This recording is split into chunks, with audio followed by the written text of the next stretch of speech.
नमस्कार साथियों, स्वागत है आप सभी का आपकी अपनी पाठशाला पर। मैं हूं अंकित अवस्थी। आप हैं मेरे साथ में रियल न्यूज एंड एनालिसिस में, जहां हम देश और दुनिया की उन तमाम खबरों का विश्लेषण करते हैं जिन्हें जानना आप लोगों के लिए अति आवश्यक है। तो आइए आज के सेशन की शुरुआत और सभी साथियों को साथ आने का इन्विटेशन शुरुआत करते हैं आज के सेशन की। और सेशन की शुरुआत में हमेशा की तरह आज का मोटिवेशन है।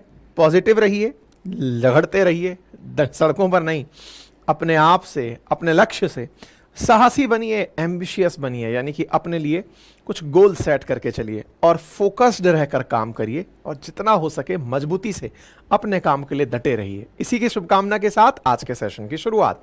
साथियों, आज की खबर में चर्चा पड़ोसी मुल्क बांग्लादेश से है, जहां पर वर्तमान में नोबेल पुरस्कार विजेता लोग या व्यक्ति अंतरिम सरकार चला रहे हैं। इनकी अंतरिम सरकार में एक चुनौती बन गई है और वो चुनौती है भीषण बाढ़। और भीषण बाढ़ के नज़ारे देखते ही बनते हैं। जहां तहां देख रहे हो पानी में डूबा हुआ बांग्लादेश दिखाई देता है। मीडिया रिपोर्ट्स की बात माने तो लगभग आधा बांग्लादेश पानी में डूबा हुआ है। तस्वीरें इतनी भयानक हैं कि देखकर ही लग रहा है कि बाढ़ की स्थिति बहुत ज्यादा विकट है। बांग्लादेश फ्लड जो है वो लगभग 30 लाख से ज्यादा लोगों को प्रभावित कर चुकी है। ऐसे में ये जो मानसून की बारिश के कारण आई हुई बाढ़ है, ये बाढ़ अंतर्राष्ट्रीय खबर बन चुकी है। अंतर्राष्ट्रीय खबर में बाढ़ का काम तो आ ही रहा है, साथ ही साथ बांग्लादेश की बाढ़ पर दुनिया भर की टिप्पणियां भी आ रही हैं। उनमें से बांग्लादेशी लोगों का कहना है कि उनके यहां बाढ़ मानसून के कारण नहीं आई, भारत के कारण आई है। ये बांग्लादेशियों का जो भारत प्रेम है, आज इसी को हम समझने का प्रयास करेंगे कि क्या वाकई भारत ने बांग्लादेश को पानी में बहा दिया है। अगर आपको ये न्यूज़ के साथ लगे हुए सोशल मीडिया अकाउंट्स पढ़ने का अवसर मिले तो यहां कोई अमीना नाम से हैं जो लिखती हैं कि इंडिया ने डैम खोल दिया बिना कोई प्रायर इंफॉर्मेशन दिए, और वो भी रात के समय, जिसकी वजह से आधा बांग्लादेश पानी में डूब गया और हजारों लोग डिस्प्लेस हो गए हैं। जो लोग पूरे समय, जो गोदी मीडिया के लोग, संघी लोग, जो फेक वीडियो भेजकर कहते थे कि बांग्लादेशी हिंदू डेंजर में हैं, अब वो चुप क्यों हैं? यानी कि हिंदुओं के डेंजर के बाद आप लोगों ने इतनी चर्चा की, बांग्लादेश में आई बाढ़ की चर्चा क्यों नहीं कर रहे हैं? लीजिए अमीना जी, चर्चा कर रहे हैं, इस चीज की भी चर्चा कर रहे हैं। हमें आपसे दिक्कत नहीं है, हमें अपनों से दिक्कत है कि हिंदुओं के साथ जो वहां हुआ उस पर हमारे अपने भी चुप थे। आपसे तो हम क्या मानकर चलें? आप तो वो हैं जो पहले ही भारत से जुदा होने का सोच चुके थे 1947 में। ये तो भला हो हमारे कुछ राजनेताओं का, जिन्होंने आपको भी अपना एक पहचान दिलवा दिया। खैर, अभी हम उस पर नहीं आएंगे, फिलहाल के लिए आपके ट्वीट्स दुनिया को दिखाएंगे। लोगों का लिखना है कि इजराइल और इंडिया मित्र हैं, इसलिए इन दोनों की हरकतों में कोई अंतर नहीं है। क्यों? बोले जैसे इजराइल ने गाजा के साथ किया, ऐसे ही भारत बांग्लादेश के साथ कर रहा है। ऐसे में बांग्लादेश को बचाओ और बायकॉट करो इंडिया का। इस तरह के सोशल मीडिया ट्रेंड्स चल रहे हैं। कोई अफरान राज लिखते हैं, इंडिया ने क्रिएट किया है एक आर्टिफिशियल फ्लड बांग्लादेश में पानी छोड़कर अपने डैम्स से। क्या हमको अभी भी बताना पड़ेगा कि हम भारत से नफरत क्यों करते हैं? India's disregard for international water laws is causing significant harm to Bangladesh by diverting river water flow। तमाम प्रकार की ये खबरें देखकर आपको लगने लगेगा कि क्या वाकई में भारत ने यहां पर बाढ़ ला दी है। हद तो यह है कि तस्वीरें इस प्रकार की दिखाई जा रही हैं कि यहां पर शेख हसीना और मोदी जी दोनों डैम में पानी डाल रहे हैं और डैम का पानी ओवरफ्लो हो रहा है और बांग्लादेश बह जा रहा है। क्रिएटर्स का तो यह हाल है कि मोदी जी की मात्र एक लात से डैम की दीवारें टूट गई और पानी बांग्लादेश को बहा ले गया। गजब ही हो रहा है। अब गजब कहां हो रहा है, कैसे हो रहा है, इसकी चर्चा कर ही लेते हैं। और तो और कुछ अंतरराष्ट्रीय स्तर के लोग भी इस घटना को कवर कर रहे हैं, पूछ रहे हैं कि इंडिया ने ऐसा किया है क्या। अब आपको बताते हैं कहां की घटना है, रियल में क्या है, भारत की तरफ से स्पष्टीकरण क्या है, भारत क्या बता रहा है, मानसून पर किसी का कंट्रोल है या नहीं है, सारी बातें एक बार जान ही लेते हैं। देखिए साहब, यहां पर आपको भारत के साथ नक्शे में पूर्व की तरफ बिल्कुल भारत का एकदम कॉपी लगा हुआ एक राज्य दिखाई देता है जिसका नाम बांग्लादेश है।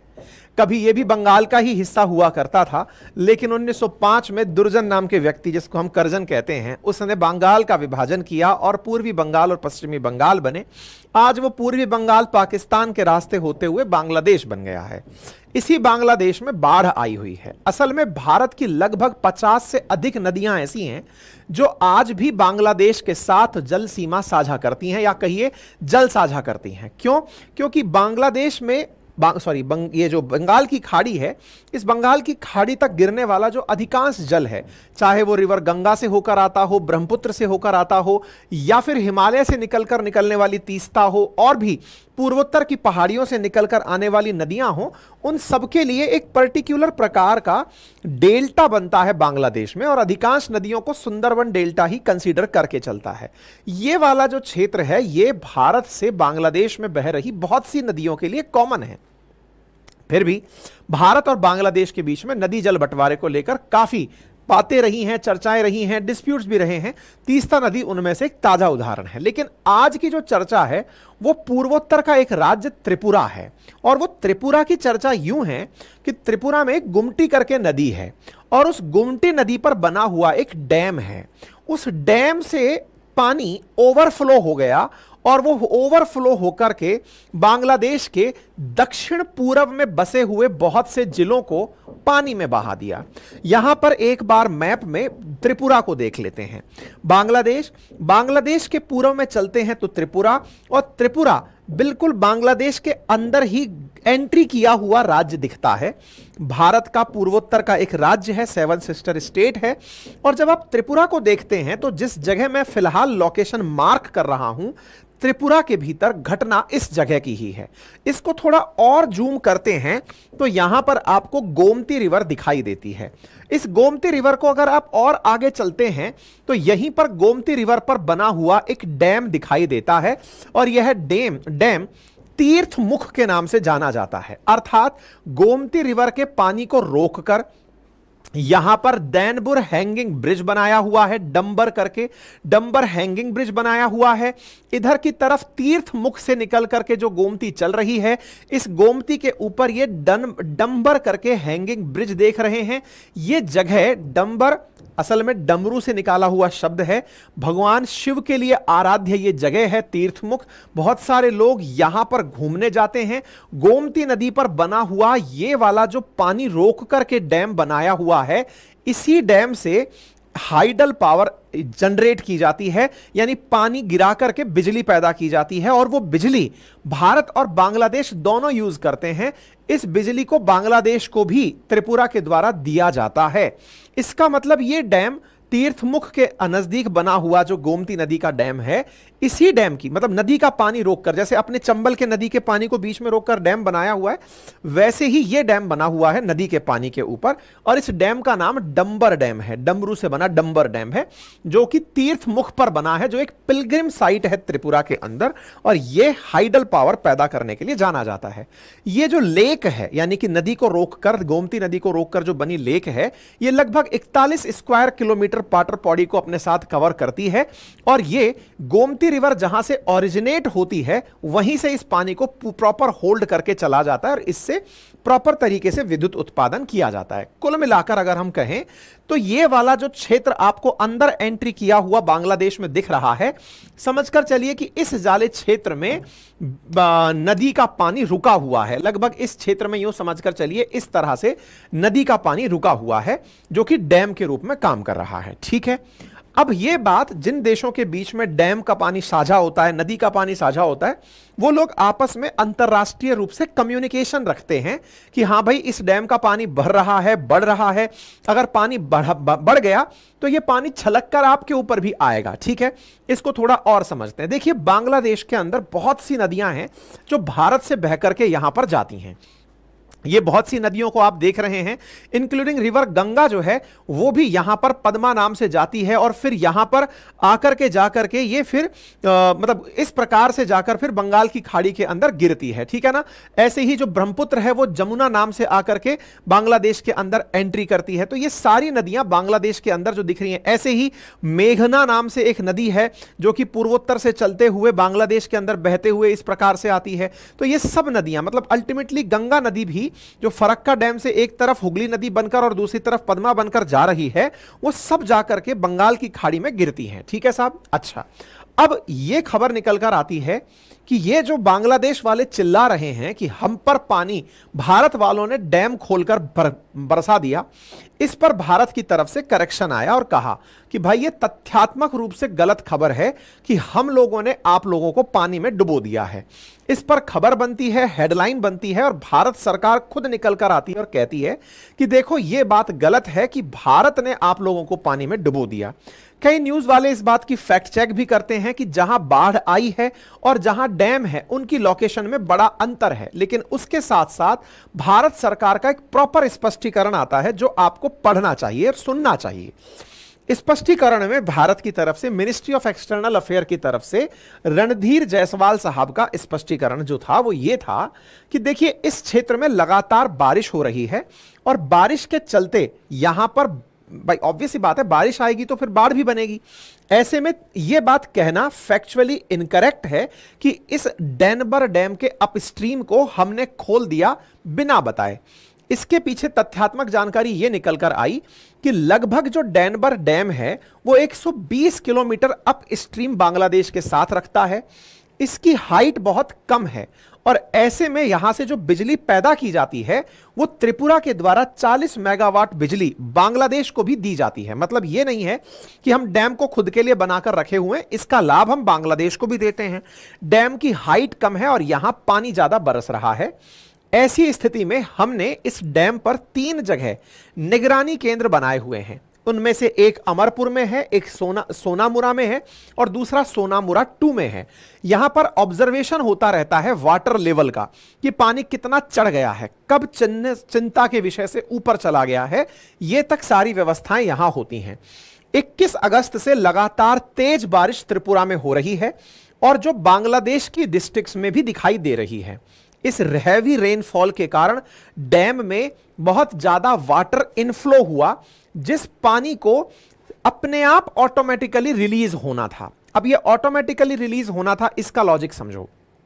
असल में क्या है, इस डैम के गेट नहीं खोले गए, यह बात पता चली त्रिपुरा के मिनिस्टर के द्वारा, जो मिनिस्टर ऑफ एग्रीकल्चर हैं। उन्होंने अपनी तरफ से कहा कि हमने डैम का कोई भी गेट नहीं खोला। असल मायने में इस डैम का जो हाइडल पावर वाला गेट है उसकी हाइट 94 मीटर है। 94 मीटर तक तो पानी ऑटोमेटिक भरेगा, लेकिन उसके बाद में अगर तेज बारिश और बढ़ गई तो वो गेट को क्रॉस करके ऑटोमेटिक बहने लग जाएगा। यानी कि डैम का लेवल अगर बढ़ेगा तो वो गेट के ऊपर से निकलना शुरू हो जाएगा और यही हुआ। Once the water crosses this level it will automatically exit through the gate.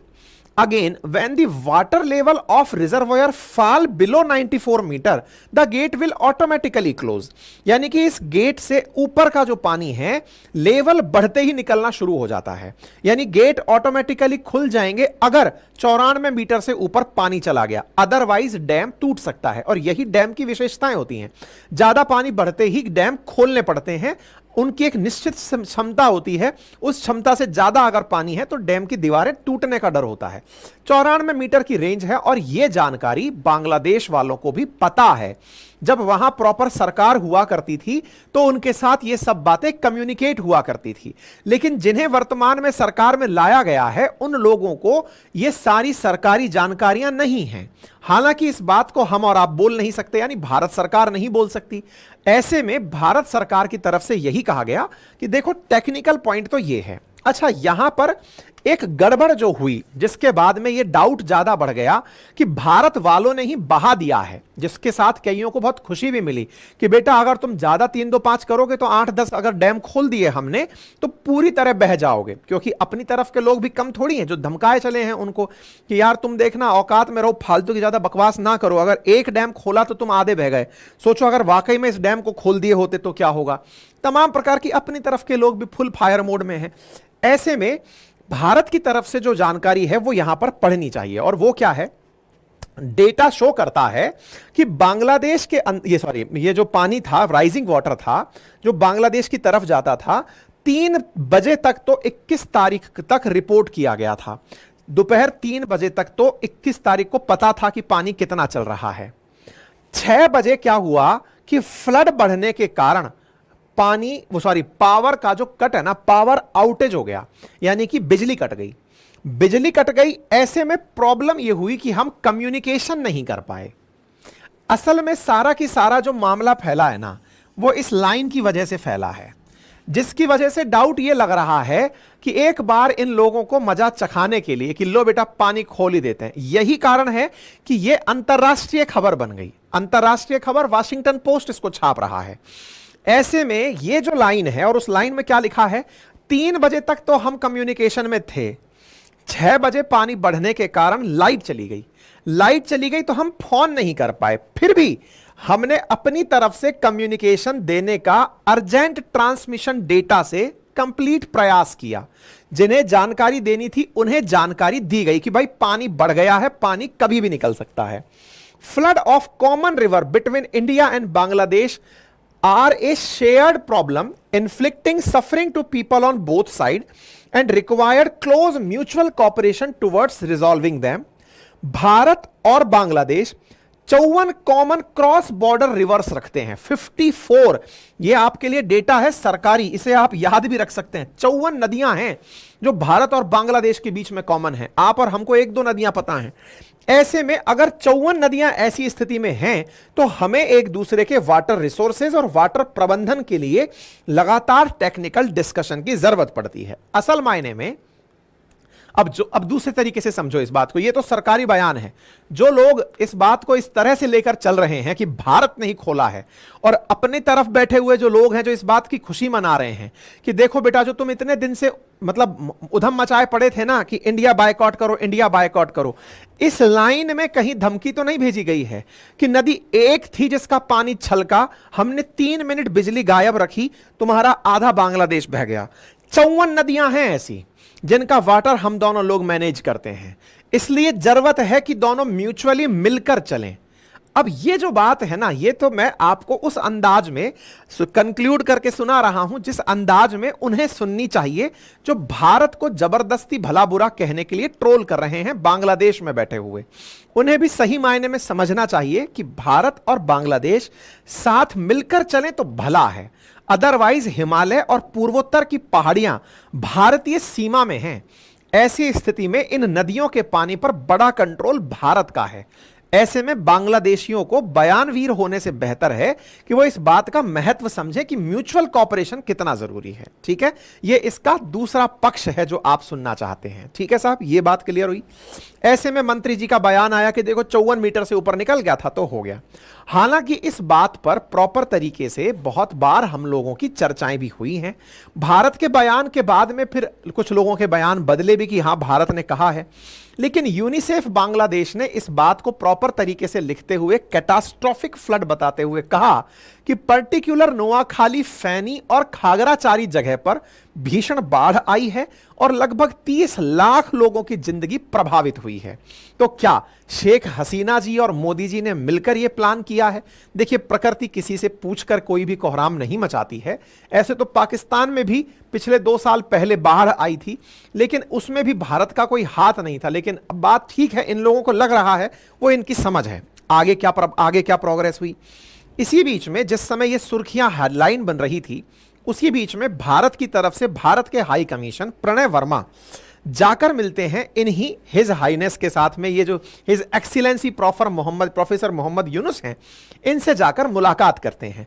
अब बांग्लादेशियों को यह भी पसंद नहीं आया कि प्रोफेसर साहब इनसे इस्माइल करके बात क्यों कर रहे हैं। बांग्लादेशियों का ओवर कॉन्फिडेंस इस हद तक मतलब हाई है, मुर्गी चोरों का, बतख चोरों का, ब्रा चोरों का, इस हद तक उनका कॉन्फिडेंस हाई है कि वो एक तरह से इनके मुंह पर वो एग्रेशन देखना चाहते हैं कि भारत को धमकाओ। अब मन तो ऐसा करता है कि देखिए, हमको क्षमा शोभा देती है इसलिए हम तुम्हें माफ कर कर चल रहे हैं। बांग्लादेशियों के बीच में गजब का ट्रेंड चल रहा है कि भारत का व्यापार रोक दो, भारत तलमिला जाएगा। अब हम बोलना नहीं चाहते, हम चाहते हैं कि इस पर भी एक अलग वीडियो बनाएं कि बांग्लादेश वालों, अब छोड़ो यार, हम जबान गंदी नहीं करेंगे, कुल मिलाकर कंट्रोल में रहो, बस हम इतना समझाना चाहते हैं तुम्हें। खैर कोई नहीं, इनसे भाव में अपेक्षा की गई। क्या अपेक्षा की गई? आप इनके साथ में हंसते हुए बात क्यों कर रहे हो? तो बोले कैसे बात करनी थी भाई? भाई साहब ट्रोलर्स की लाइन पढ़ो, we don't want work with India. कौन डिसाइड करेंगे? ये ट्विटर पर बैठे हुए जो ट्विटर वाज है ना, ये करेंगे। एक लिखता है, love how the Bangladeshis are crying all over the place while their leaders sitting with Indian High Commissioner and laughing at them. वाह, poor man, what a taut role for him. यहां पर ये लोग इस बात से खफा हैं कि इनसे आप मिल रहे हो तो हंस के क्यों मिल रहे हो, इनने तो हमारी शेख हसीना रख रखी है, उसके बावजूद भी आप इनसे इतना मुस्कुराकर मिल रहे हो, आपको गुस्से में मिलना चाहिए, हम शेख हसीना से नाराज हैं। तो क्या भारत बांग्लादेश को सौंप देगा क्या शेख हसीना? हमने इस पर कल भी एक सेशन किया था, जरूर देखिएगा, इसमें बड़ा ही पॉइंट निकल कर आया था जो आपको पता चलेगा कि क्या भारत सौंप देगा क्या। इस पर पूरे विश्लेषण किया है कल हमने, ठीक है। ऐसे में बांग्लादेश की अपोजिशन की पार्टी जो बांग्लादेश नेशनलिस्ट पार्टी है, उसने भारत से कहा है कि बांग्लादेश में भेज दीजिए ना साहब आप शेख हसीना मैडम को। क्या भारत भेजेगा? इसके लिए सेशन देखना होगा आपको। एनीवे, फिलहाल के लिए शेख हसीना जब पीएम थी, उन्होंने भारत के पक्ष में जो फैसले लिए थे, जैसे तीस्ता का मामला, उस पर अब ये लोग ये समझते हुए कि देखो भारत वालों की दुखती नब्ज है। क्या दुखती नब्ज है साहब? ये लोग ऊपर से जो निकाल कर चल रहे हैं, क्या चल रहे हैं, जो इनका सिलीगुड़ी कॉरिडोर है ना, उस सिलीगुड़ी कॉरिडोर के कारण ये हमसे डरते हैं। इनको इतना सा हिंट अगर कोई बांग्लादेशी सुन रहा हो या बांग्लादेश सिंपैथाइजर सुन रहा हो, हमने इतनी सेना सजाने के लिए नहीं रखी है। जिस दिन सरक गई ना, हम अपने इस सिलीगुड़ी कॉरिडोर को चौड़ा कर लेंगे। समझो, चौड़ा करने का मतलब समझते हो कि नहीं? वो जो ऊपर वाला हिस्सा है ना, वो आपसे खाली कराकर उस हिस्से को इतना बड़ा कर लेंगे कि जो ना तो रहेगा बांस और ना बजेगी बांसुरी। आज आपको रेस्पेक्ट इसलिए है कि हम अपने सिलीगुड़ी कॉरिडोर को उतना ही रहने देना चाहते हैं और चाहते हैं कि आपका भी इंटरफेरेंस लें।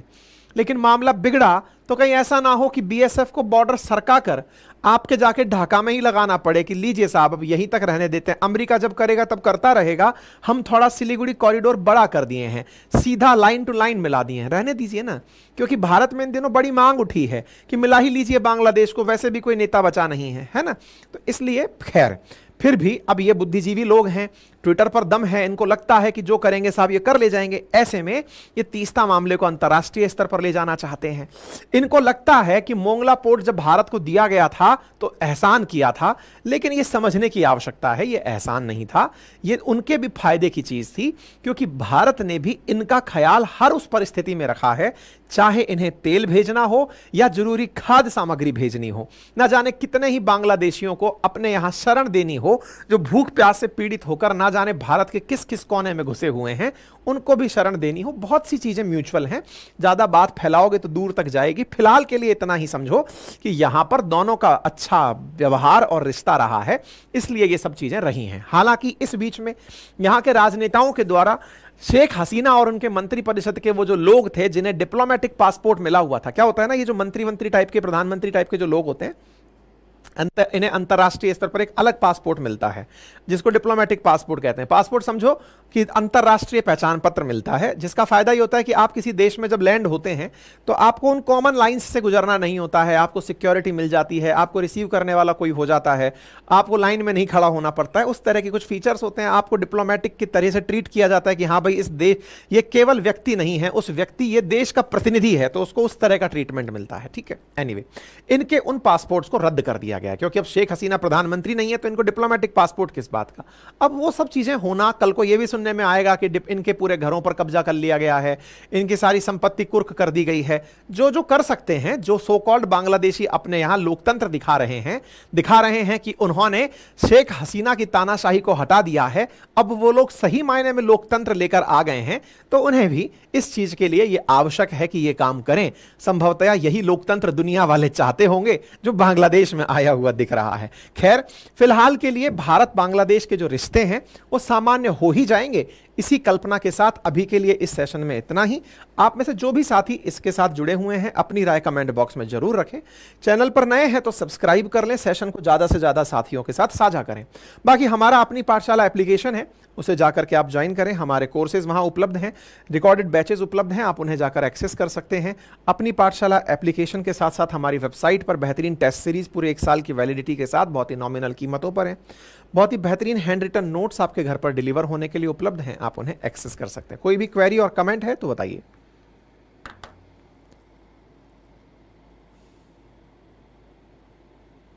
कोई भी क्वेरी अथवा कमेंट।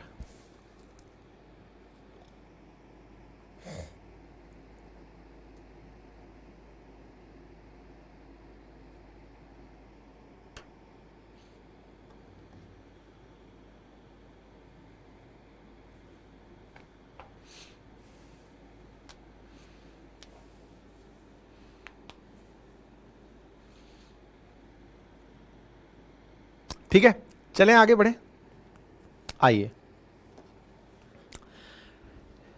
आजकल जहां जहां दुनिया में युद्ध चल रहे हैं, उन युद्ध के बाद जो सबसे बड़ा डर बचता है वो होता है परमाणु बम का। क्योंकि दुनिया ने सबसे बड़ी अगर विभीषिका अगर किसी वॉर में देखी है तो सेकेंड वर्ल्ड वॉर के बाद अमेरिका द्वारा जापान पर हिरोशिमा और नागासाकी पर गिराए गए बॉम्ब्स की वजह से थी, जो न्यूक्लियर बॉम्ब थे। लिटिल बॉय फैटमैन नाम के जो बॉय थे, उन्होंने, यानी वो जो बॉम्ब थे, उनकी वजह से मारे गए लोगों की संख्या, उनकी वजह से हुई जो त्रासदी है, ये बहुत से लोगों को जब भी युद्ध की चर्चा होती है चिंता में डाल देती है। चलिए, ये तो समझ में आता है। लेकिन बम गिराने वाले को भी जब चिंता सताने लगे तो सुर्खी बन जाती है। उन्हें चिंता सताने लगे जिन्होंने कभी बम गिराया है, तो आपके दिमाग में एक ही व्यक्ति का नाम आता है और वो नाम है पुतिन का। और आना भी चाहिए, क्योंकि रशिया यूक्रेन वॉर को भी चलते हुए 2.5 साल से ऊपर हो गया है। ऐसे में कब तक वॉर चलता रहेगा? और अब तो यूक्रेन में प्रधानमंत्री खुद भारत के पहुंचे हुए हैं, विश्वगुरु पहुंचे हुए हैं। हो सकता है कि दोनों के बीच में जाकर समझौता करा दें। भाई, इंडिया को तो हम इसी रोल में देखते हैं कि पीस मेकर्स हैं। पोलैंड वाले बोल रहे हैं कि भारत अगर आया है, भारत में वो है कि ये दोनों को बिठाकर शांति स्थापित करवा सकता है। इस तरह की चर्चाएं मीडिया में चल रही हैं। ऐसे में बड़ा सवाल यह है कि क्या अमेरिका को केवल पुतिन का ही डर है क्या कि वो बम गिराएंगे कि नहीं? अभी एक सीक्रेट डॉक्यूमेंट सरखियों में चल रहा है।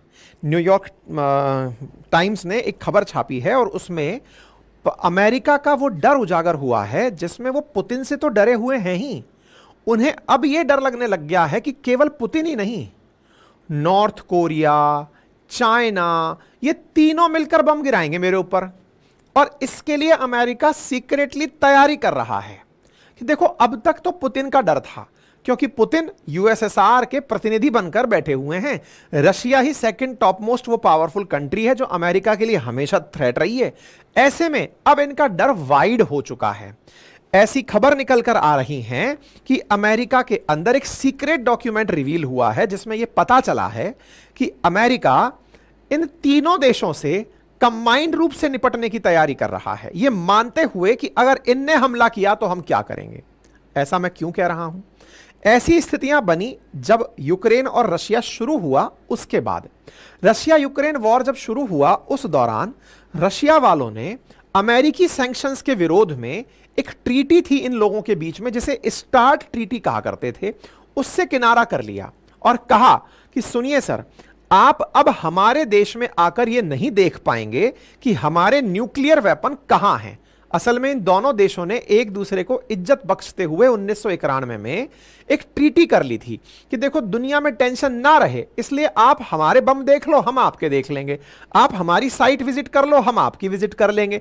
दोनों निश्चिंत रहेंगे, जब चाहेंगे निरीक्षण कर लेंगे। साफ साफ इन्होंने उस ट्रीटी से किनारा कर लिया। बोले सर अब आप नहीं देख पाओगे कि हम क्या तैयारी कर रहे हैं। रशिया ने किया, समझ में आया। चाइना कर गया, यह तो साहब बहुत बड़ी चिंता की बात बन गई। इंटरेस्टिंग क्या है कि चाइना और रशिया वालों ने हाल ही में अमेरिका के अलास्का राज्य के जस्ट सामने बैठ करके पहली बार बम गिराने की प्रैक्टिस की है। अगर आप नक्शा देखें तो केवल बेरिंग स्ट्रेट ही है जो अमेरिका और रशिया को एक दूसरे से सेपरेट करती है। चाइना और रशिया वालों ने पहली बार मिलकर इस किनारे पर बैठकर कि अमेरिका पर कैसे बम गिराएंगे इसका एयर अभ्यास किया है। इसी जुलाई में बाकायदा कॉम्बैट ओरिएंटेशन हुआ है कि कैसे हम बम गिराएंगे। बॉम्बर्स उड़ाए गए कि कल को अगर बम गिराना पड़े तो कैसे बम गिराएंगे, इसकी प्रैक्टिस हुई है पहली बार इसी साल। अमेरिका का डर हल्का नहीं है। जॉइंट मिलिट्री एक्सरसाइज हुई है। नॉर्थ कोरिया के लीडर अपने देश में बैठकर बकायदा सिमुलेशन चलाकर, कि जैसे वीडियो गेम खेलते हैं ना आप, रियल कार की जगह वीडियो गेम, ये कि अगर बम यहां गिरा तो क्या क्या होगा, कैसे गिरेगा, उसकी प्रैक्टिस कर रहे हैं। यानी बम की प्रैक्टिस प्रॉपर चल रही है। और इनकी प्रैक्टिस को देखने तो खुद पुतिन पहुंचे थे, जग जाहिर है। लेकर गाड़ी में घूमे थे, जग जाहिर है। और एक चिंता अमेरिका की इन दिनों बड़ी, वो ये है कि दुनिया में इस समय न्यूक्लियर हथियारों के निर्माण पर खर्चा 13% से अधिक बढ़ चुका है। अमेरिका खुद इस पर स्पेंडिंग बढ़ा रहा है, लेकिन सेकंड हाईएस्ट स्पेंडर चाइना बनकर निकला है।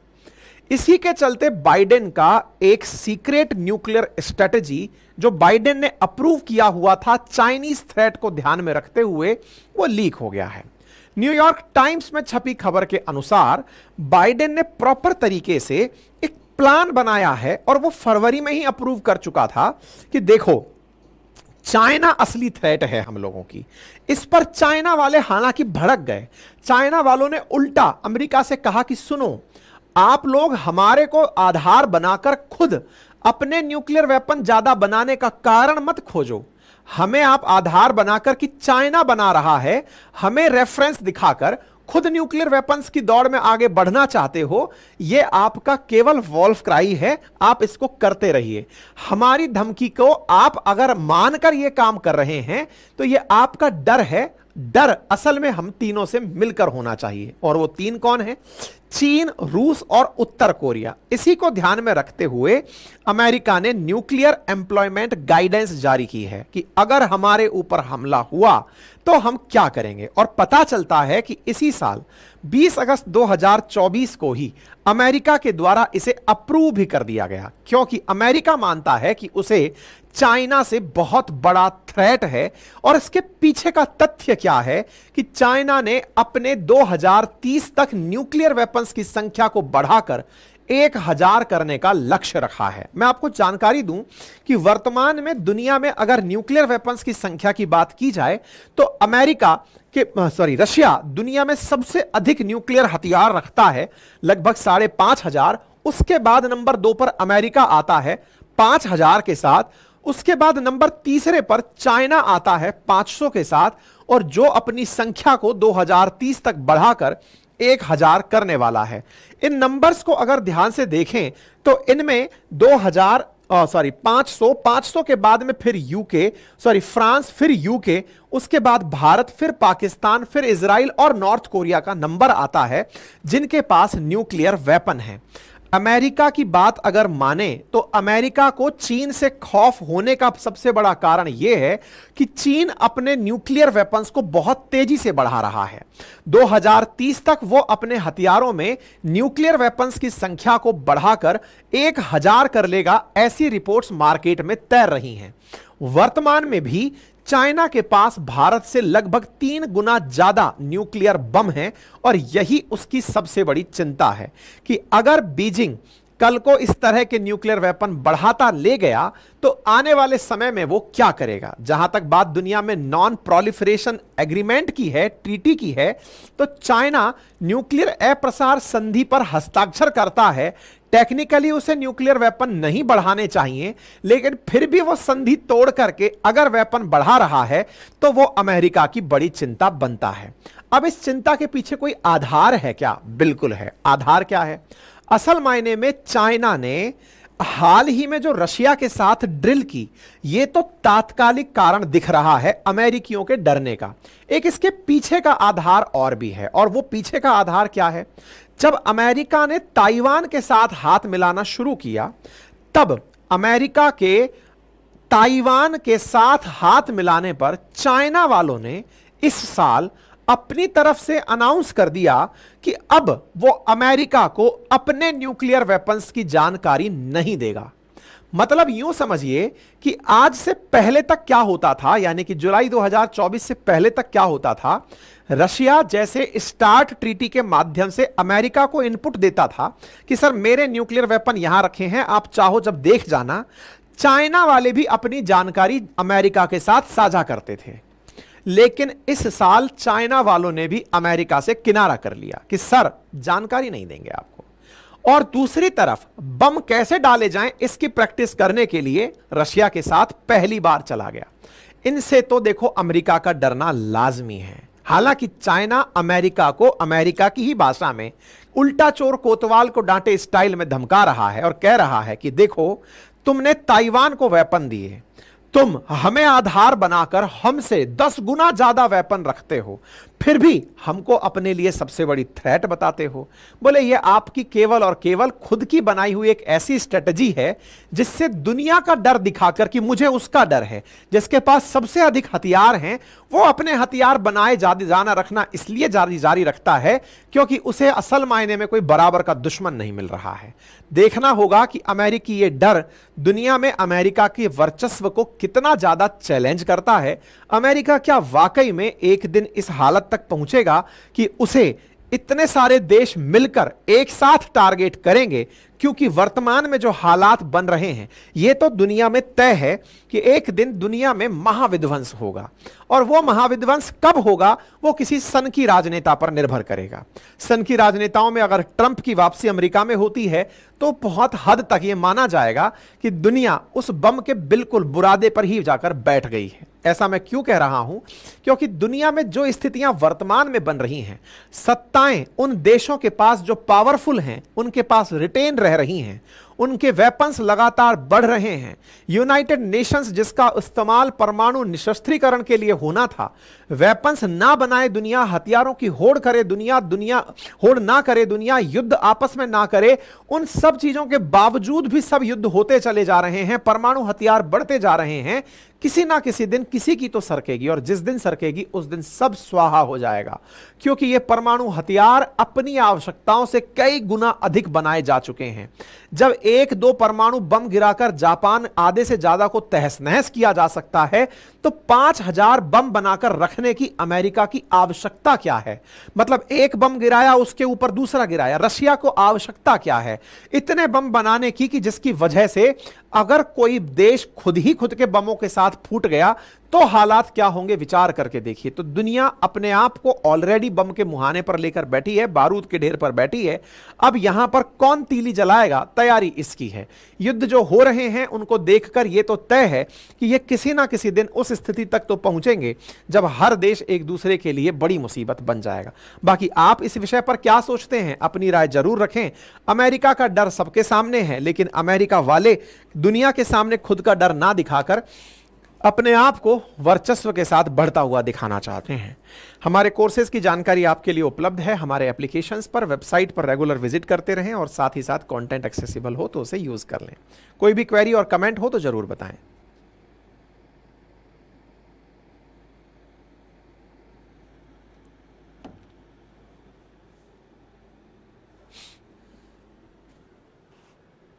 कोई भी क्वेरी कमेंट अगर है तो कृपया करके बताएं।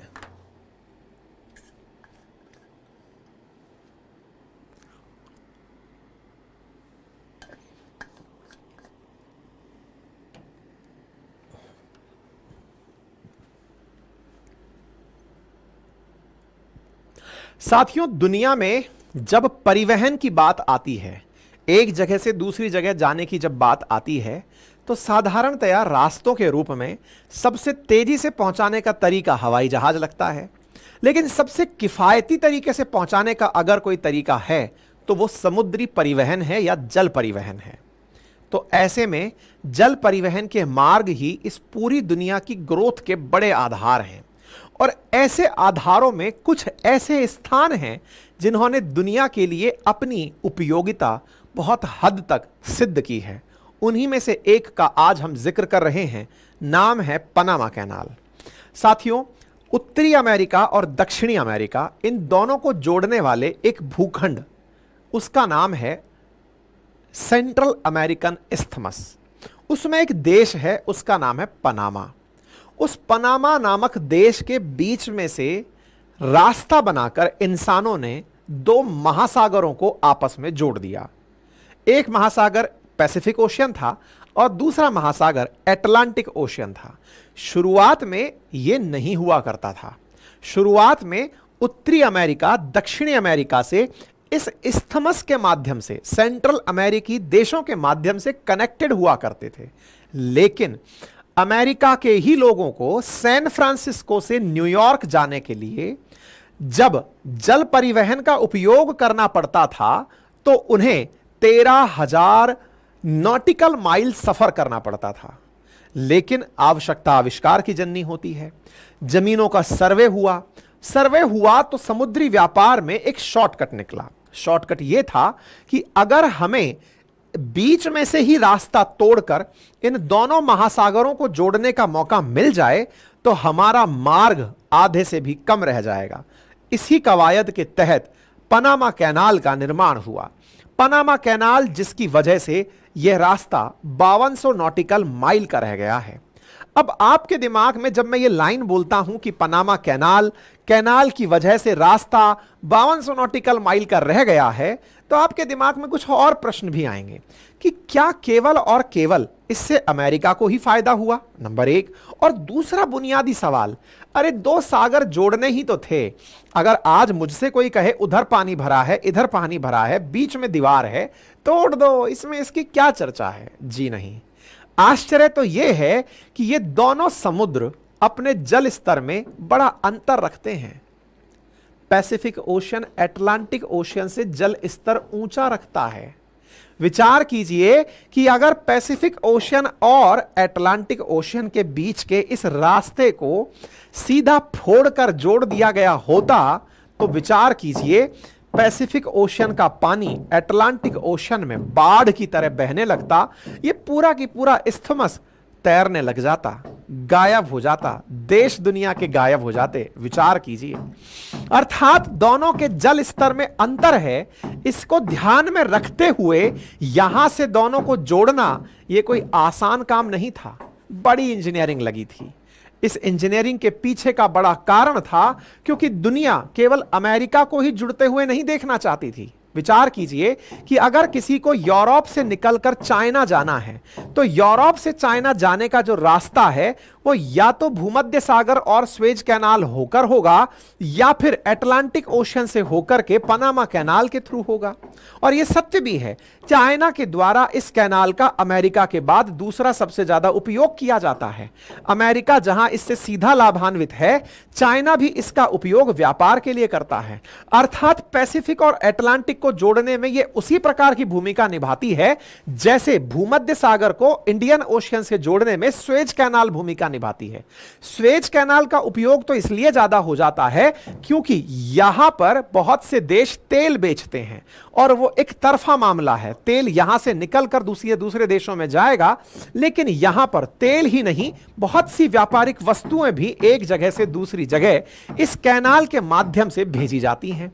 इसका सीधा सा अर्थ यह हुआ कि यह कैनाल वैज्ञानिक रूप से तो बड़ी रोचक है ही, इसकी उपयोगिता भी व्यापार में बहुत जबरदस्त है। आज हम चर्चा क्यों कर रहे हैं? चर्चा कर रहे हैं कि हाल ही में यह संकट में है और इसका संकट किसी व्यक्ति, किसी वस्तु की वजह से नहीं, पर्यावरण की वजह से है, जलवायु संकट की वजह से है, क्लाइमेट चेंज की वजह से है। कहा जा रहा है कि अगर क्लाइमेट यूं ही बदलता रहा तो एक दिन इस कैनाल से होकर व्यापार नहीं हो पाएगा। इसीलिए आज आप यह सेशन सुन रहे हैं। डिटेल में समझेंगे कैसे परिवहन होता है, क्या काम होता है, लेकिन उसके साथ साथ हम यह भी समझेंगे कि यहां पर वर्तमान की चुनौती क्या है।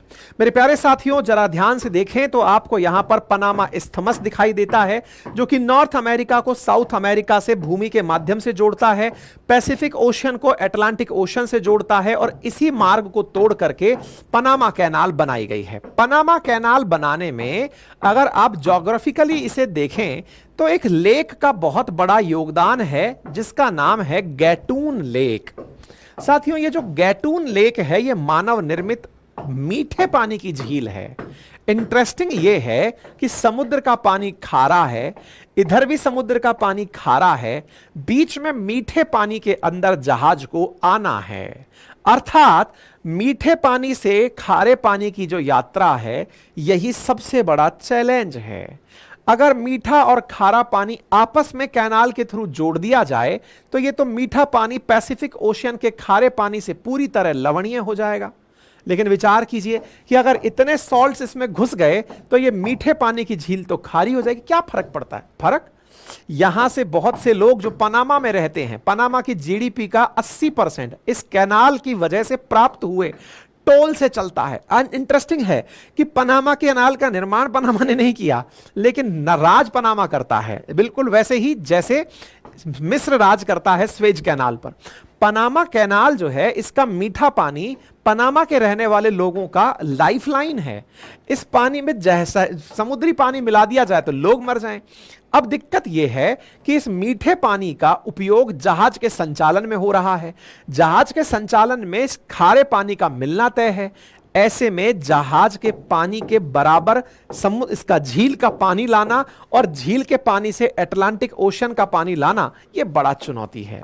यह नहर कोई साधारण नहर नहीं है, कई किलोमीटर मील्स में फैली हुई नहर है, और इस नहर को तरीके से चलाने के लिए प्रॉपर तरीके से मशीनों का मैकेनाइज्ड तरीके से पानी उठाने का प्रयास किया जाता है। लेकिन यही आज पनामा कैनाल क्लाइमेट चेंज की वजह से परेशान है। आइए इसका थोड़ा सा मैकेनिज्म समझते हैं, इसका थोड़ा इतिहास जानते हैं, समझने का प्रयास करते हैं कि वर्तमान में चुनौतियां क्या हैं। मेरे प्यारे साथियों, अटलांटिक और प्रशांत महासागर को इस्थमस ऑफ पनामा के माध्यम से, यानी कि उस स्थल मध्य डमरू के माध्यम से 110 साल पहले जहाजों के लिए खोला गया था।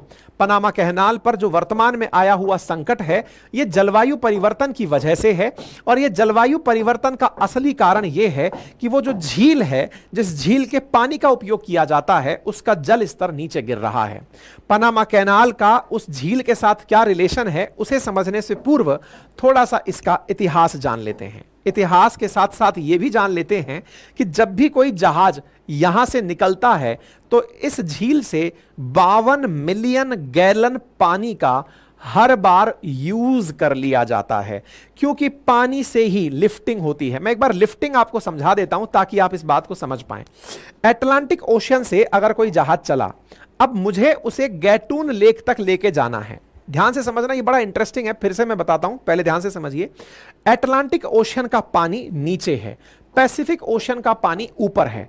अब मुझे जहाज को नीचे से ऊपर पहुंचाना है तो लिफ्ट करना है। अब जहाज को लिफ्ट करने का तरीका क्या है? क्रेन से तो उठा नहीं सकते क्योंकि काफी टन वजन होता है, तो उठाने के लिए पानी भेजना पड़ता है। पानी के दो ऑप्शन है, खारा पानी भेजो या मीठा पानी भेजो। खारा पानी भेजो तो फिर दिक्कत यह है कि समुद्र का पानी गैटून लेक में आ जाएगा। मीठा पानी भेजो तो गैटून लेक का पानी कम हो जाएगा, जिससे पनामा को दिक्कत हो जाएगी। समझ में आ रहा है? मीठे और खारे पानी का संकट है। अब अटलांटिक ओशन से किसी को पैसिफिक ओशन में छोड़ना है, यह बिल्कुल वैसे है, ग्राउंड फ्लोर से किसी को फर्स्ट फ्लोर पर भेजना है, लेकिन वजन बहुत है। वजन बहुत है तो क्रेन लगानी नहीं है, तो पानी में पानी भर करके और इसको अपलिफ्ट करना है। तो इधर देखें, अटलांटिक ओशन को अगर हमको गैटून लेक तक, देखो यहां तक पहुंचाना है, तो कैसे किया जाता है? गैटून लेक से पानी छोड़ा जाता है, वो पानी धीरे धीरे लेवल करके नीचे पहुंचाया जाता है। पानी जितना नीचे पहुंचता है उस पानी को फिर से लेक से ऊपर ला करके इसके लेवल पर ले आया जाता है। गैटून लेक का लेवल आ गया, फिर गैटून लेक के पानी को कम करके इसे फिर नीचे लाया जाता है। और फिर लेवल में पैसिफिक ओशन के साथ मिलाकर भेज दिया जाता है। मतलब समझिए कि लेक में लिफ्टिंग प्रणाली लगी हुई है जो प्रॉपर लॉक के माध्यम से चलती है। यानी कि जब अटलांटिक ओशन से जहाज चलना शुरू करता है तो पहले वो गैटून लॉक पर अपने पैसे पे करता है। यहां पर वेसल को अटलांटिक ओशन से 26 मीटर ऊपर उठाया जाता है। इंटरेस्टिंग बात सोचकर देखिए कि यहां पर उस जगह से जब लेक से गुजरता है तो उसे 26 मीटर ऊपर उठाया जाता है। फिर गैटून लेक के अंदर जहाज 34 किलोमीटर तक चलता है। 34 किलोमीटर तक यह जहाज जब निकलकर पहुंचता है तो उसे 8 से 10 घंटे का समय लगता है। जब गैटून लेक को वो क्रॉस कर लेता है उसके बाद फिर उसे एक गेट का सामना करना पड़ता है जिसे कुलबरा कट कहा जाता है। कुलबरा कट पर यहां से पास होते समय उसे 13.5 किलोमीटर अगले लॉक की यात्रा में निकालना पड़ता है। फिर उसे एक लेक और मिलती है जिसका नाम मिराफ्लोर्स लेक है, जहां उसे 1.5 किलोमीटर तक चलना पड़ता है। इसके बाद में यह वेसल पहुंचता है पैसिफिक ओशन में और इसे इस प्रकार से मिराफ्लोर लॉक के माध्यम से पहुंचा दिया जाता है। मतलब सोचिए कि वेसल जब लिफ्ट हुआ उसको लेकर सेम प्लेन पर लाकर कई जगह लॉक लगा लगाकर इस तरह से पहुंचाया जाता है। और इसका निर्माण कैसे हुआ, किस तरह से काम होता है, सोचकर देखने की आवश्यकता है। मेरे प्यारे साथियों, कहते हैं कि सबसे पहले फ्रांसीसियों के द्वारा इस बात का पता लगाया गया कि यार यहां से अगर इन दोनों चीजों को जोड़ दिया जाए 1881 में, तो फ्रांसीसियों ने इस चीज की पता लगाया कि अगर इनको जोड़ दिया जाए ना तो दुनिया का बहुत सा व्यापार आसान हो जाएगा। सर्वे हुआ, फ्रांसीसियों ने इस पर काम करना शुरू किया। आपको जानकर आश्चर्य होगा कि ये जो कैनाल है जो कि लगभग 80 किलोमीटर लंबी है, इसको बनाने में लगभग 25,000 लोगों की जान चली गई। क्यों? क्योंकि बनाने वाले लोग जिस जगह कैनाल देख रहे थे वो इक्वेटर के आसपास का क्षेत्र है। उस क्षेत्र में इक्वेटर तो नहीं लेकिन ह्यूमिडिटी बहुत है। ह्यूमिडिटी बहुत है तो बीमारियां बहुत फैलती हैं, डेंगू जैसी, मलेरिया जैसी बीमारी।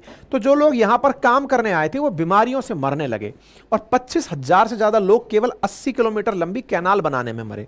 ठीक है, फरवरी 23, 1904 को यूएस ने इस कैनाल को फ्रांस से ले लिया कि लाओ हमें दे दो, हम इस कैनाल को बनाते हैं। अमेरिका ने 1904 में इसे बनाना शुरू किया। अमेरिकी राष्ट्रपति रूजवेल्ट यहां की यात्रा पर गए और देखा कि क्या ऑप्शंस हैं जो किए जा सकते हैं। वर्ष 1913 में पहली बार अटलांटिक ओशन का पानी पैसिफिक ओशन के पानी से पहली बार मुलाकात किया। यानी कि दोनों को जोड़ने का जो काम है वो किया गया 1913 में। उसके बाद 1914 में पहली बार एसएस एंकन नामक जहाज था जो कि पनामा कैनाल को क्रॉस करके दूसरी तरफ निकल कर गया था। यानी कि यह काम के टेक्नोलॉजी की काम, सिंपल काम नहीं था कि दो पानी के समुद्र हैं उनके बीच में रास्ता खोद दो, बन जाएगा, नहर बन जाएगी। नहीं, वाटर लिफ्टिंग का काम करना था, बेहतरीन इंजीनियरिंग का काम करना था। आज से 110 साल पहले यह काम करना था। प्रथम विश्व युद्ध जब शुरू होने वाला था, आप सोचकर देखिए दुनिया तकनीकी में कितना आगे तक विचार करती गई है। धीरे धीरे इंप्रूवमेंट करना शुरू हुआ, इसको और चौड़ा करने का काम शुरू हुआ। 1977 में एक ट्रीटी साइन हुई और इस कैनाल को पनामा को सौंप दिया गया। वर्ष 1999 में पनामा नामक देश को कहा गया कि ये आप चलाइए, इसका मेंटेनेंस करिए, इसमें जरूरी काम है वो करते रहिए और बकायदा इसके लिए आप टोल वसूलिए। जैसे आज सड़क के लिए आप टोल देते हैं, ऐसे इस पर भी टोल दिया जाता है। और 2007 में फिर इस कैनाल को और चौड़ाने का प्रयास हुआ क्योंकि जहाज बड़े होने लग गए। बड़े जहाजों को निकालने के लिए फिर कैनाल को बड़ा करना शुरू हुआ। 2016 में पनामा कैनाल का एक्सपेंशन भी कंप्लीट हुआ, यानी कि अब यह कंप्लीट चौड़ी हालत में है। लेकिन अब चुनौती पानी की है। पानी की क्यों है? क्योंकि जब कोई एक जहाज यहां से गुजरता है तो यहां पर 52 मिलियन गैलन पानी यूज किया जाता है। अब गैलन पानी यूज कर लिया जाए जहाजों के लिए, समुद्र में बहुत पानी है। मुसीबत वो मीठा पानी है जो गैटून लेक के अंदर भरा हुआ है। उस लेक के पानी में खारा पानी ना मिल जाए इसलिए बहुत ज्यादा दिक्कत होती है। कहा जाता है कि 12,000 से 15,000 शिप यहां से हर साल क्रॉस होते हैं और उनमें से जो सबसे ज्यादा यूजर है वो अमेरिका है और उसके बाद नंबर 2 पर चाइना आता है जो इस लेक का उपयोग करता है। मतलब सोचकर देखिए इस कैनाल का उपयोग करने के लिए कैसे पानी के माध्यम से इतने बड़े बड़े जहाजों को जिनका वजन टनों में है, हजारों टन में है, उन्हें लिफ्ट किया जाता है। लिफ्ट करके उन्हें प्रॉपर तरीके से यहां से गुजारा जाता है। 8 से 10 घंटे जहाज 80 किलोमीटर को ट्रेवल करने में लगाता है। टोल टैक्स देता है, उसके बावजूद भी वो फायदे में रहता है, समय बचता है। आप पूछेंगे क्यों? क्योंकि ये यात्रा जो 13,000 नॉटिकल माइल्स की थी, वो मात्र 5300 नॉटिकल माइल्स में जो निपटने वाली है। इसीलिए दुनिया भर से लगभग 15,000 जहाज सालाना इस कैनाल को पार करके निकलते हैं। उम्मीद है अब आपको यह बात अच्छे से समझ में आ गई होगी। पनामा की जो खासियत है वो उम्मीद है कि आप लोगों को यह क्लियर हो गई होगी। हाल ही के दिनों में स्वेज कैनाल लंबे समय से सुर्खियों में थी, क्योंकि वहां से जब इजराइल और गाजा पट्टी वाला कॉन्फ्लिक्ट चलना शुरू हुआ, उसकी वजह से यमन में बैठे हुतियों ने उस मार्ग को अवरुद्ध करने का प्रयास किया, जिससे लोग स्वेज कैनाल के ऑप्शन में Cape of Good Hope Africa के नीचे से आना शुरू कर दिए। लेकिन पनामा का जो रास्ता है वो लगातार बरकरार रहा।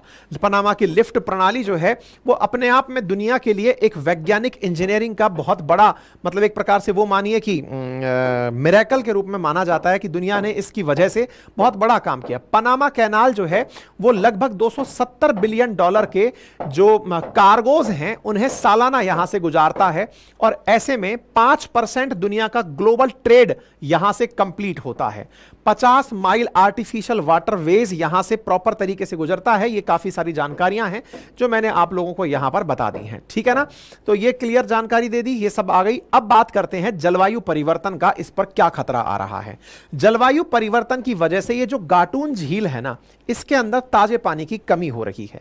जहां 50 मिलियन गैलन एक जहाज के लिए उपयोग किया जाता हो, मतलब हर दिन इतना पानी जितना पानी न्यूयॉर्क सिटी के 8 मिलियन निवासियों द्वारा इस्तेमाल किए गए पानी की मात्रा से 2.5 गुना ज्यादा पानी हो, उतना एक जहाज पानी यूज कर लेता हो। ऐसे में पानी का स्तर कम होने लग रहा है, क्योंकि अटलांटिक ओशन से आने वाले जहाजों के लिए पानी भरना पड़ता है और उससे उसे लिफ्ट कराना पड़ता है।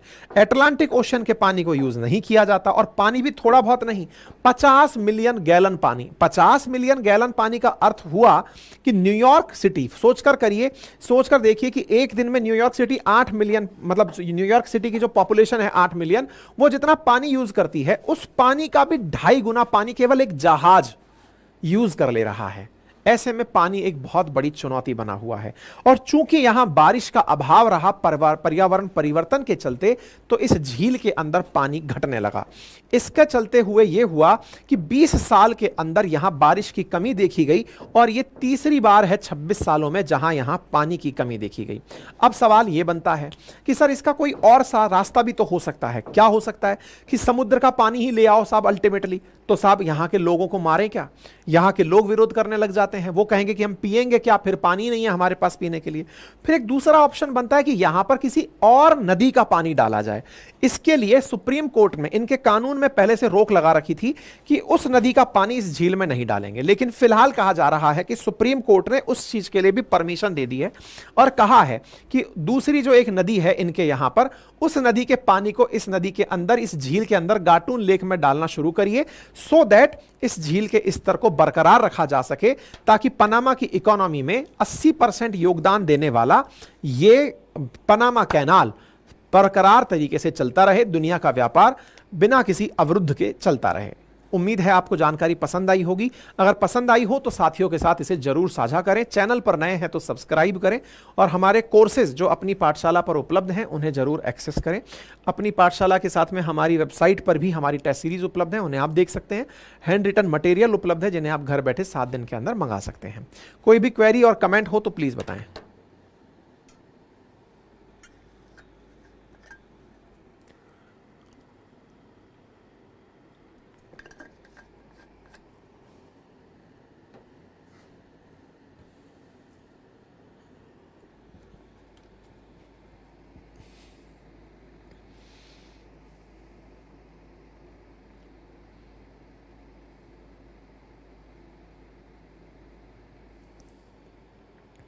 कोई क्वेरी कमेंट अगर है तो प्लीज बताएं।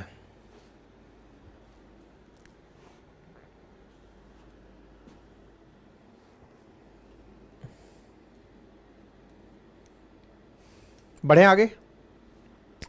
साथियों, कई बार आपके मन में एक प्रश्न आया होगा, और प्रश्न यह होता है कि इंसान अमर क्यों नहीं है? अमर क्यों नहीं है? बोले ये तो प्रश्न सर छोड़िए, हम तो इतनी सारी जगह इतनी बार इस थॉट के साथ रह चुके हैं कि व्यक्ति अगर हमेशा के लिए जिंदा रह जाए तो क्या हो। और ऐसा नहीं है, हम सुनते हैं कि रावण ने अमरता का वरदान प्राप्त करने के लिए तपस्या की। हम सुनते हैं कि जितने भी राक्षस थे उनके लिए तो सबसे बड़ी तपस्या ही ये होती थी कि बस मरे नहीं, कहीं ना मरे, दिन ना मरे, रात ना मरे, कोई सुबह ना मारे, शाम ना मारे, है ना, जमीन पे ना मरू, आकाश में ना मरू, पाताल में ना, तमाम प्रकार की चीजें अपन सुनते आए हैं। यानी इंसान के लिए बहुत बड़ा चैलेंज रहा है कि वो ना मरे। अब वैज्ञानिकों के मन में कौतूहल ये रहा है कि आदमी मरता क्यों है। भाई दो सवाल हैं, ना मरे ये चाहत है, लेकिन सवाल ये भी तो बड़ा है ना कि मरता क्यों है। तो आदमी बोला बूढ़ा होता है इसलिए मरता है। तो भाई बूढ़ा क्यों होता है? बोले बूढ़ा इसलिए होता है क्योंकि इतना पर्यावरण प्रदूषण फैल रहा है, इतना सारा उसके शरीर में मेटाबॉलिज्म चल रहा है, इस वजह से व्यक्ति क्या है ना, एजिंग हो जाती है उस आदमी की, बूढ़ा हो जाता है पर्यावरण की वजह से, खान पान की वजह से, इसलिए कोशिकाएं बूढ़ी हो जाती हैं। अब यह सवाल तब तक तो सही था जब तक किसी को यह नहीं पता था कि कोशिकाएं अमर नहीं होती हैं। अब आप कहेंगे मतलब? हमको लगा इंसान अमर नहीं होता है, लेकिन आप तो हमारा मिथ ब्रेक कर दे रहे हो। मिथ ये था, हमको लगता था कि आदमी बूढ़ा होकर मर जाता है, बूढ़ा होने के बहुत सारे दुनिया में कारण हैं, इसलिए बूढ़ा होता है। लेकिन एक वैज्ञानिक थे जिन्होंने दुनिया पर से एक पर्दा हटाया, और वो पर्दा ये था, इंसान का मरना तो तय है और उसके पीछे का बड़ा कारण है कोशिकाएं। कोशिकाएं खुद ही मर जाती हैं और कोशिकाओं का मरना इंसान के मरने की नियति बनता है। तो आप पूछेंगे कोशिकाओं का मरना ये कौन सी नई बात है, हम तो हर दिन ही सुनते हैं। अभी आपने यो हाथ पर यूं मारा, दो चार तो कोशिका मर गई होंगी। हमने कहा सही कह रहे हो, लेकिन जब मर गई होंगी तो उनको बनाने के लिए भी मेरी कुछ कोशिकाओं ने मेहनत शुरू कर दी होगी।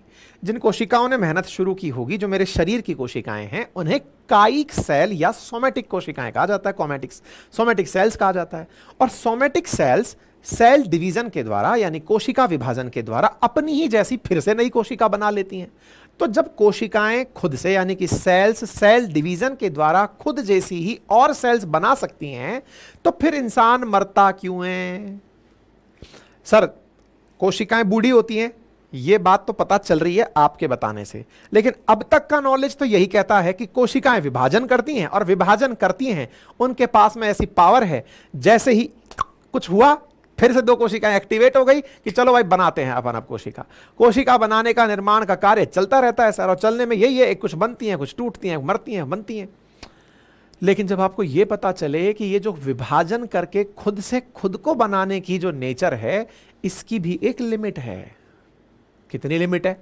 अच्छा ये भी है क्या कि कोई कोशिका केवल इतनी ही बार विभाजन कर सकती है? मान लो कोई कोशिका थी, उस कोशिका ने अपना विभाजन किया, दो अपनी ही जैसी कोशिकाएं बना ली। अच्छा by the way, basic science में आप लोगों ने, क्योंकि ये सब 10th से पहले की साइंस है जो अपन डिस्कस कर रहे हैं, कोई रॉकेट साइंस नहीं है, आप दो प्रकार के सेल डिवीजन्स पढ़ते आते हैं। एक का नाम मियोसिस होता है, एक का नाम माइटोसिस होता है। हिंदी में समसूत्री विभाजन और अर्धसूत्री विभाजन। समसूत्री यानी कि सेम क्रोमोसोम्स जिनमें जाते हों।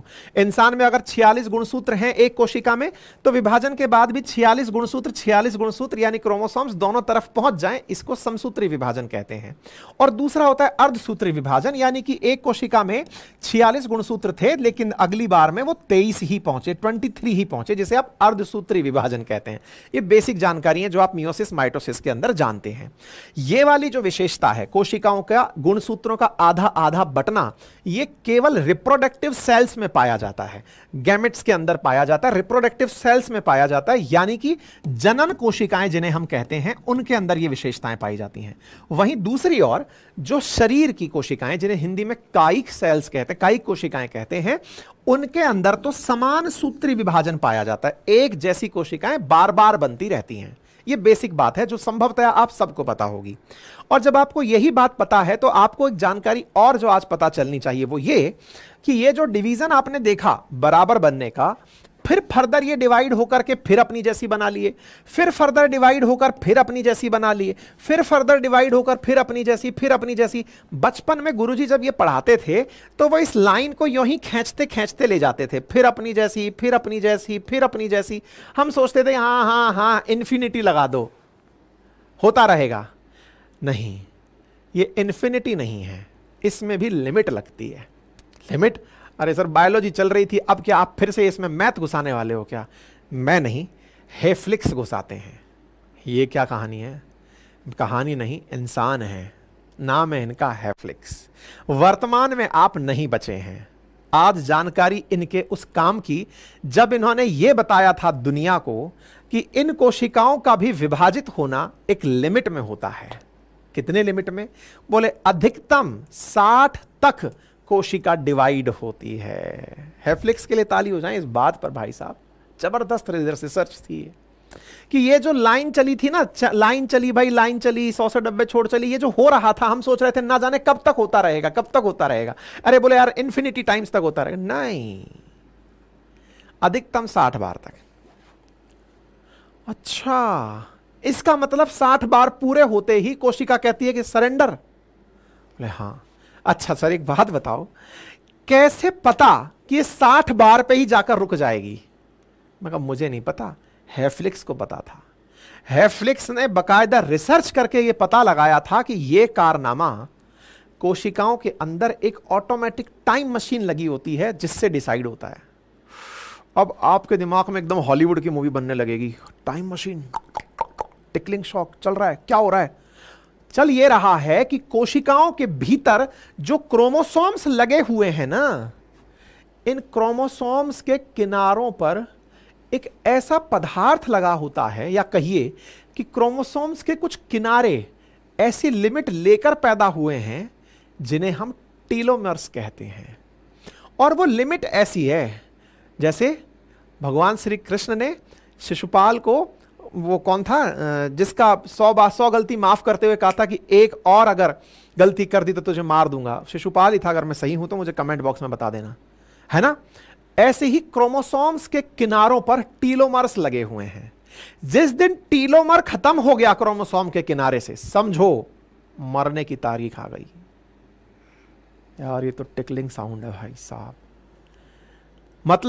मतलब ये कि ये जो क्रोमोसोम्स लगे हुए हैं, बचपन में क्रोमोसोम देखे होंगे ना, पढ़ते समय आप में से आज भी बहुत सारे लोग क्रोमोसोम्स को ऐसे बना के पढ़ते होंगे।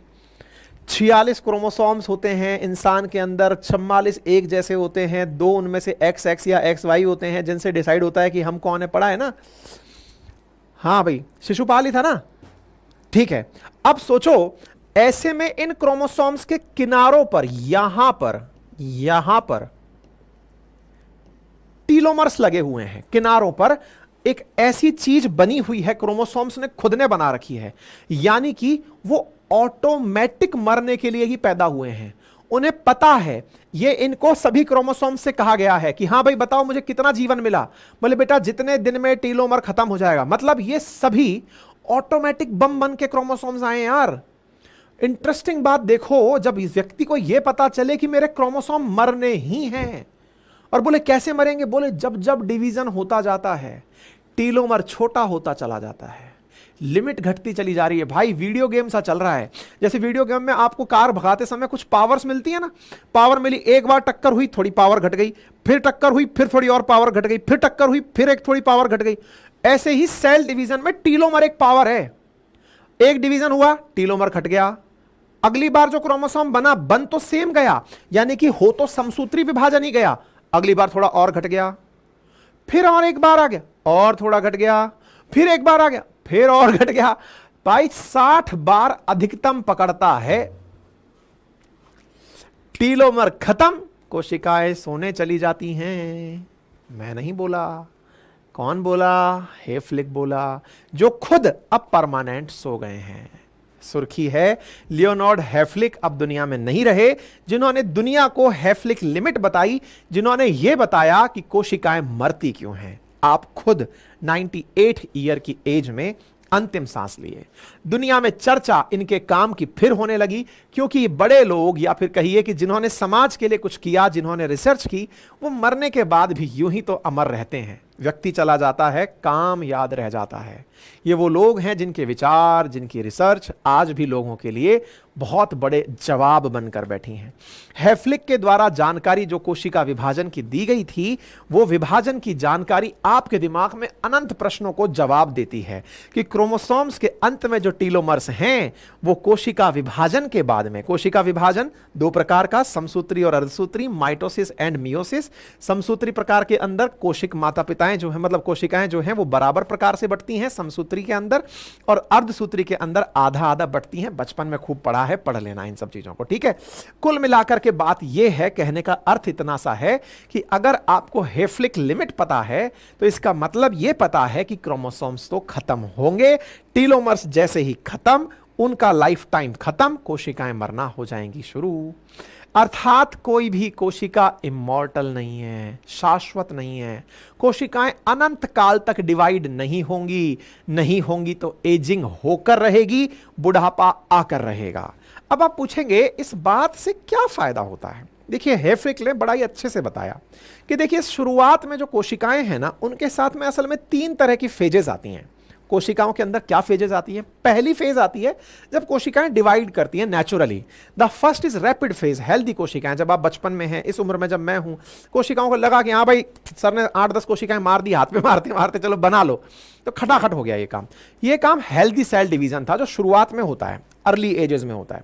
धीरे धीरे जब माइटोसिस की प्रक्रिया, समसूत्री विभाजन की प्रक्रिया धीरे होने लगती है, ऐसी स्थिति में थर्ड स्टेज आती है सेंसेंस की। सेंसेंस मतलब कोशिकाएं कह रही हैं चलते हैं भाई सोने अपन, ठीक है। जब कोशिकाएं पूरी तरह डिवाइड करना बंद कर जाती हैं, यानी कोशिकाएं तब तक जिंदा रहती हैं जब तक डिवाइड कर रही हैं। जब डिवाइड करना इन्होंने बंद कर दिया तो व्यक्ति खत्म हो जाता है, क्योंकि कोशिकाओं ने अपने अंदर एक टाइम बॉम्ब लगाया हुआ है जिससे वो खुद सुसाइड कमिट करती हैं। और कोशिकाओं का अपने आप से मर जाना, सेल्यूलर डेथ होना, एपोप्टोसिस कहलाता है। कोशिकाएं सब मरती हैं और कोशिकाओं के मरने में ही हमारा मरना है, और इस प्रक्रिया को एपोप्टोसिस कहा जाता है। कोशिकाओं का टीलोमर लिमिट आपके दिमाग में लेकिन अब तक एक जवाब बन चुका होगा, और वो क्या होगा? सर एक मिनट, टीलोमर अगर बड़े कर दिए जाएं तो? और सर जो पैसे वाले लोग होते होंगे उनका दिमाग तो खुराफात में चलता होगा। अच्छा बाय द वे मैं बताऊं आपको, 60 बार तक मतलब यदि कोशिका डिवाइड करे तो व्यक्ति की उम्र 125 साल तक पहुंच सकती है। यह भी हेफलिक ने बताया था। यानी 125 साल की उम्र तक, 125 साल से ऊपर का कोई भी जीवित प्रमाण नहीं है कि किसी व्यक्ति के अंदर सेल डिवीजन तब तक हुआ हो। वो 60वीं बार कोशिका का विभाजन है तब तक ही वो जिंदा है, उसके बाद कोशिकाएं मर गई, व्यक्ति का मरना तय है। इंटरेस्टिंग। अगर ऐसा है तो सर टीलोमर जब तक है सेल डिवीजन होता रहेगा, तो मैं टीलोमर बड़ा कर दूं? करो। क्या आपको नहीं लगता इनके इस रिसर्च के बाद दुनिया के बहुत से वैज्ञानिकों ने इस एपोप्टोसिस से निपटने के लिए टीलोमर को बड़ा करने के बारे में विचार किया होगा? किया कि भाई टीलोमर लंबा करना है, मरना नहीं है। बड़ा किया, बचपन में ही दवाइयां खा ली, टीलोमर लंबे करने हैं। गलती पता है क्या है? कोशिकाएं अपने हिसाब से चलें, सबका भला है। अगर ये कोशिकाएं अनियंत्रित तरीके से विभाजन करने लग जाएं तो उसी को तो कैंसर कहते हैं। अति सर्वत्र वर्जते। टीलोमर आप बड़ा करने निकलेंगे, टीलोमर बढ़ जाएगा तो सेल डिवीजन बढ़ जाएगा, और सेल डिवीजन अगर अनियंत्रित होकर बढ़ गया तो अंतर क्या है? जो कैंसर के जीन्स हैं वो विद्यमान है शरीर में, अनियंत्रित कोशिका विभाजन के जीन्स भी तो हैं। टीलोमर लंबे होते ही वो एक्टिवेट हो जाएंगे कि चलो भाई डिवाइड करो। भगवान ने इंसान के शरीर को इतना, प्रकृति ने इतना अल्टीमेट तरीके से डिजाइन किया है कि हर चीज प्री डिसाइडेड है। तब गिरना है, तब उठना है, तब जाना है। और उस प्री डिसाइडेड में इस जैसे वैज्ञानिक जब आके जानकारी दे जाते हैं, भाई साहब दिमाग खुल जाता है। क्या बात बता रहे हो? तो टीलोमर भैया जिंदाबाद। इनको बढ़ाने के लिए किए गए जो प्रयास हैं वो हेफलिक लिमिट के माध्यम से लोगों ने प्रयास किए, तो उन्हें यह भी समझ में आ गया कि भाई ज्यादा नहीं चल पाएगा। ये 3 फेजेस में इन्होंने सारी जानकारी दी थी। इन्होंने अपनी सारी जानकारियां मैंने आपको असल में समझा दी हैं। तो ये सेंसर है, कोशिकाएं मरती क्यों हैं? क्योंकि टीलोमर छोटे हो जाते हैं इसलिए मर जाती हैं। कुछ लोगों का कहना है डीएनए डैमेज हो जाता है, कुछ का कहना है कैंसरोजेनिक जो कोशिकाएं हैं वो डेवलप हो जाती हैं, कुछ का कहना है कि एपिजेनिक्स जो हैं वो चेंज हो जाते हैं, जीन्स चेंज हो जाते हैं, ऑक्सीडेटिव स्ट्रेस है, कुछ कहते हैं माइटोकॉन्ड्रिया ही काम करना बंद हो जाता है। लेकिन हेफलिक्स ने जब बताया था कि टीलोमर मरते हैं, वो दुनिया के लिए एक बड़ी रिसर्च थी कि भाई कोशिका को मरना तो है, उसके बड़े कारणों में हो सकता है कि भाई माइटोकॉन्ड्रिया ने मतलब पावर बनाना बंद कर दिया हो। कुछ ने कहा कि साहब हम लोग का जो मतलब ऑक्सीडेशन प्रोसेस है मेटाबॉलिज्म का वो मर गया हो। तरह तरह के कयास लगाए गए। तो लेकिन सबके दिमाग में यार कोशिकाओं को मरने से कैसा रोका जाए, क्या कोशिका का मरना कैन सेंसेंस यानी कि कोशिका का मरना रोका जा सकता है? ये वैज्ञानिकों के अंदर बड़ी बड़ी विचित्रता थी कि हाँ भाई जब टीलोमर कारण है तो रोको इसको। तो बोले क्या करें, बोले टीलोमरेज इंजेक्शन दो इसको, टीलोमरेज। बोले इससे क्या होगा, टीलोमर बड़ा हो जाएगा। या फिर इसके अंदर वो कोशिकाएं डाल दो जो प्लूरीपोटेंट है। प्लूरीपोटेंट है मतलब जो दमादम डिवीजन कर सकती हैं, वो डाल दो। और इसका एपिजेनिक्स चेंज कर दो, मतलब इसके डीएनए के अंदर मेथाइलेशन और हिस्टीन मॉडिफिकेशन कर दो, जिसकी वजह से वो आने वाले समय में अपने आप को रिवर्स सेंसेंस कर पाएगा।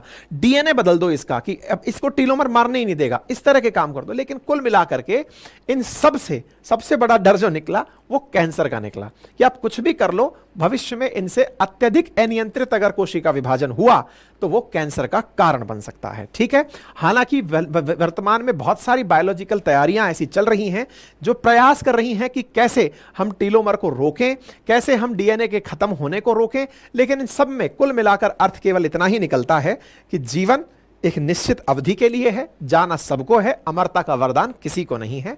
इतिहास में भी नहीं था, भविष्य में भी नहीं होगा, अब तक की रिसर्च यही कहती है। बाकी आपको क्या लगता है जरूर अपनी जानकारी दें। और हाँ, ये जितना भी कंटेंट था ना, बहुत ही अल्टीमेट पढ़ने लिखने वाला कंटेंट है। आपके सामने जो यहाँ दिख रहा है ये एज इट इज मैं पीडीएफ के रूप में साझा करूंगा हमारी वेबसाइट अपनी पाठशाला.com पर। आप वहां से जाकर के इसे डाउनलोड कर सकते हैं। रेगुलर वहां पे जाता है कंटेंट, आप वहां से डाउनलोड कर लें।